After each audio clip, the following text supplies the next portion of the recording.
have too many guns. There are 330 million Americans, 390 million guns in this country. We sell to one another weapons of war that were designed to kill people on a battlefield, that are used to kill people in a Walmart or on the side of a street or in a church or in a synagogue or in a mosque. We have put profits and industry, political action committees ahead of the lives of our fellow human beings. And our fellow human beings, regardless of party affiliation, regardless of whether or not they own a gun, regardless of geography, are fed up with it. They're just as angry as the woman I just met is, and they want us to do something about it. So now is the perfect time, in fact, the essential time for us to talk about it. Anyone who tells you they have a magical solution to the crisis of mass shootings is not telling you the truth, because the problem is we got over 300 million guns in this country. We have over 10 million assault rifles in this country. Now, what we have got to do, given that reality, is the very, very, very best that we can do. And what does that mean?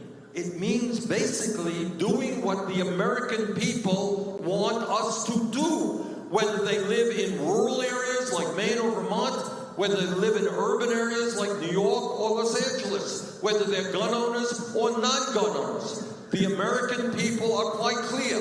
They want us to expand background checks. Just absolutely irrational. It's totally irrational. And it's all about special interest. And it has to stop. It has to stop. The idea that we don't have elimination of assault-type weapons, magazines that can hold multiple bullets in them, is absolutely mindless. It is no violation of the Second Amendment.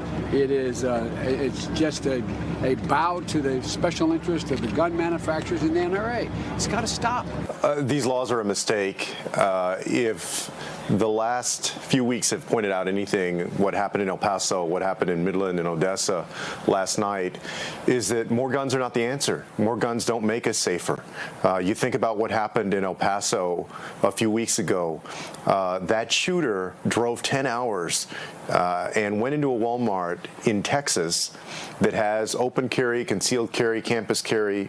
He must have known that there would be many, many people who were armed in that Walmart.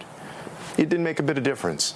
This idea that a good guy with a gun is going to stop a bad guy with a gun, it doesn't work that way. The answer is not more guns. It's actually common sense gun safety legislation.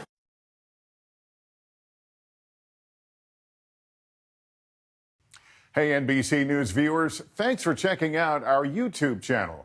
Subscribe by clicking on that button down here, and click on any of the videos over here to watch the latest interviews, show highlights, and digital exclusives. Thanks for watching.